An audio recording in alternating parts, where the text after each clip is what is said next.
Welcome back to Discover U Radio's Discussions. I am Robert Simmons, and joining me is the ever-perceptive and, may I say, exceptionally witty Rita Fox. Hello. Ready to dive deep again. We are indeed your hosts for this intensive exploration. And today, listener, we're synthesizing the sources on a really fascinating creator, author, and screenwriter Tim Northburg. Talk about a wide range of work. Precisely. We've gathered quite the dossier, personal history, professional, let's say, vicissitudes, and this remarkably extensive catalog. Our mission for you today is to figure out how it all fits together. Exactly. How do life's pressures, sales jobs, serious grief fuel both these, very practical self-help books and these huge sci-fi and fantasy epics? It's a study in creative, duality. It really is. You look at the sources and you wonder, is the fantasy stuff maybe the escape valve for the super structured mindset in his nonfiction? Or do they feed each other? A compelling question. And look, before we get lost in the weeds here, we absolutely encourage you, the listener, to see this for yourself. Go find Tim Northburg's websites. Yes, an immediate call to action. Definitely. You need to check out the sheer variety of his books. Fiction, nonfiction, they're all there. Go browse, maybe make a purchase. You'll see what we mean. All right, let's begin at the genesis, the origins of the storyteller. Sources say his early love for books was, pretty standard. Reading before bed. You know, the classics. Peter Pan, Narnia, The Hobbit. Good stuff. Clearly wired for adventure from the start. But the shift, the real turning point from just enjoying stories to actually needing to write them, that came from tragedy. Yeah, this was his senior year in high school. He was in a creative writing class, apparently with his best friend, Corey. And then, the sources detail, Corey tragically took his own life. Awful. Just awful. That moment, seeing the empty seat next to him in class, it became this epiphany, a catalyst. He spent the rest of that semester just writing about their friendship, didn't he? Using the writing to sort of process it all. He connected writing, for the first time, directly to emotion, excitement, and passion, as the sources quote. A profound lesson in what stories can do.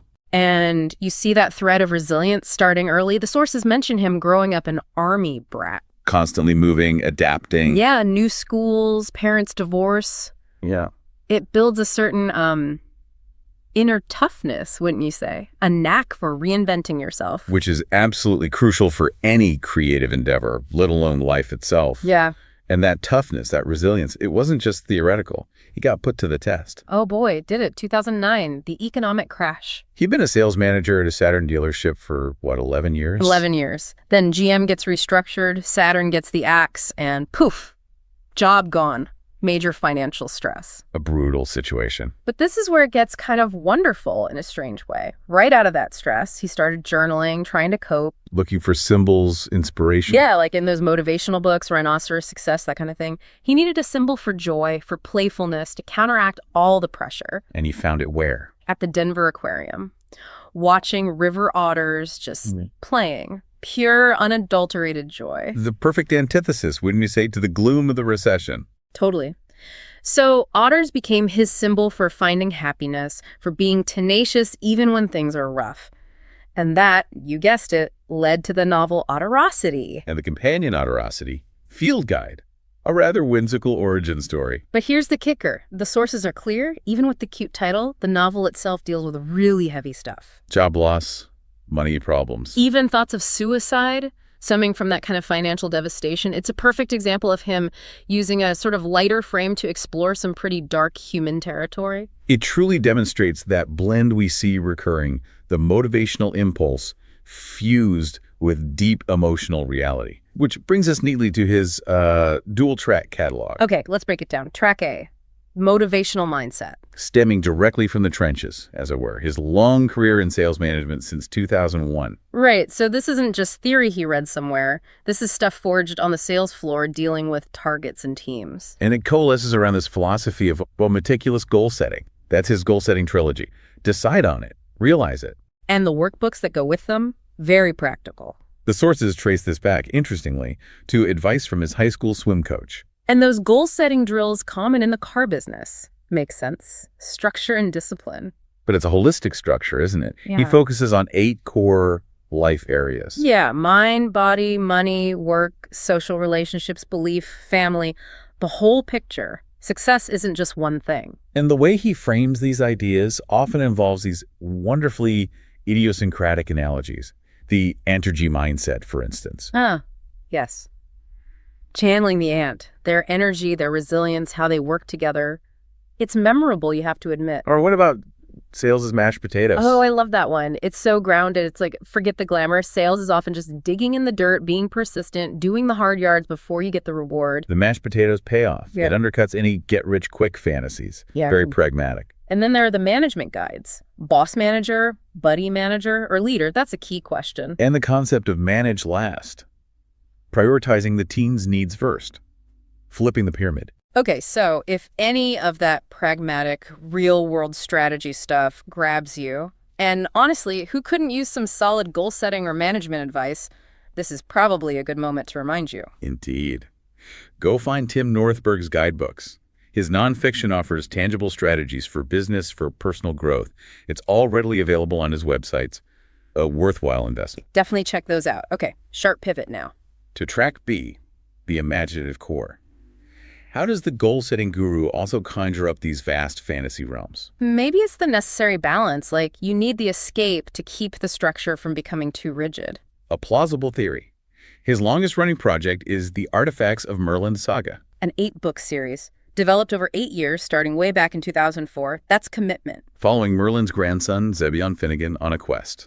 Classic fantasy trope, but clearly with depth. And there's world building supporting it, like the prequel, the Decnalab Codex, setting up the mythology. The Prophecy of Rye, leading into Zebulon Quest, Book 1. It's a whole universe. But what I find really cool is how even his fiction sometimes solves a real world problem, like Autorosity helped him process stress. Remember the Fletcher Barn? Ah, yes, the hybrid novel, graphic novel. Tell us about that motivation. It came straight from kids, elementary school boys asking him, where are the pictures in his books? Ah, direct market feedback. Totally. So inspired by things like Hugo Cabret, he thought, okay, let's tackle reading reluctance head on. Combine shorter chapters, keep the pace moving, but pair it with these engaging graphic illustrations.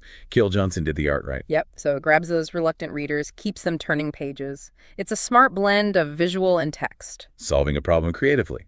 Now, from fantasy and middle grade to the cosmos, let's talk sci-fi. His new novel, Exhibitant. Which started life as a screenplay, interestingly. And asks a rather profound, almost existential query. Huge. Is humanity just an exhibit? Like, are we in some cosmic zoo for higher beings? Could Earth be a deliberate seed colony, planted and watched? It's high concept stuff. It definitely feels like a confluence of influences. You get hints of Walter Mitty's journey, the isolation of Castaway. The wonder of contact, the scale of Interstellar. Right. And it follows the zookeeper, Alex Mills, who ends up on this alien ark, the Tellurian. Sounds like a wild ride. It taps into those big what-is questions about our place in the universe. Fascinating. But he doesn't just create new worlds. He also mines wisdom from the old ones. Yeah, his work with classic poetry, taking these foundational texts and making them accessible for today. Like with Desiderata, that famous poem often framed on walls. It was in his mother's home, the sources say. And he turned it into Desiderata Things Desire, breaking down Max Ehrmann's advice line by line for modern life. He did something similar for Rudyard Kipling's IF, that 1895 pillar of stoicism and character. Which can feel a bit dense or old-fashioned now, maybe? Precisely. So he translates its principles, resilience, integrity, into language and contexts that resonate today, making self-mastery feel achievable. It all seems to flow together, doesn't it? The writing, the teaching, the storytelling, which leads naturally to his screenwriting. Another parallel track, started around 2015. Yeah. And again, The Range. Seriously. A romantic musical, that sci-fi drama we mentioned, Exhibitant, a female-led Western. The Vengeance of Eleanor Dumont. Sounds intense. Plus a TV dramedy pilot. He's clearly comfortable across genres and formats. And getting recognition, too. Placing well in big contests like Page International, the Inroads Fellowship. That's not easy. It shows serious craft. He truly operates across the creative spectrum, from personal development to Hollywood pitches. So if we try to synthesize all this for you, listener, what do the sources reveal? I think it shows an author whose work really stems from personal necessity. Necessity as the mother of invention, quite literally. Yeah. Whether it's processing grief, like with his friend Corey, or navigating financial disaster, like with Autorosity, or just finding new ways to get kids excited about reading. The writing seems to be his tool for coping and creating. And that very necessity It produces this striking juxtaposition, doesn't it?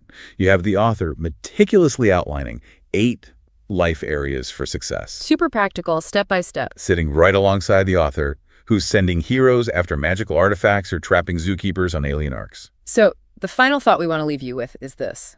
Why do we need both? Why do humans crave both the concrete, actionable plan and the completely unbounded, fantastical escape? Is the structure what frees us up to imagine? Or is the imagination what fuels the drive for structure? Maybe that duality isn't a conflict at all.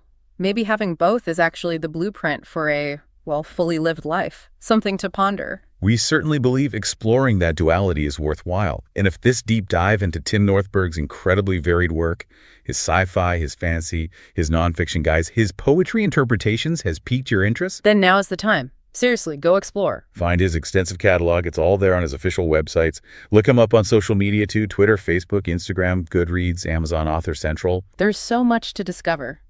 Pick up a book, fiction or nonfiction. See where it takes you. You won't be disappointed by the breadth and depth. Make that purchase today.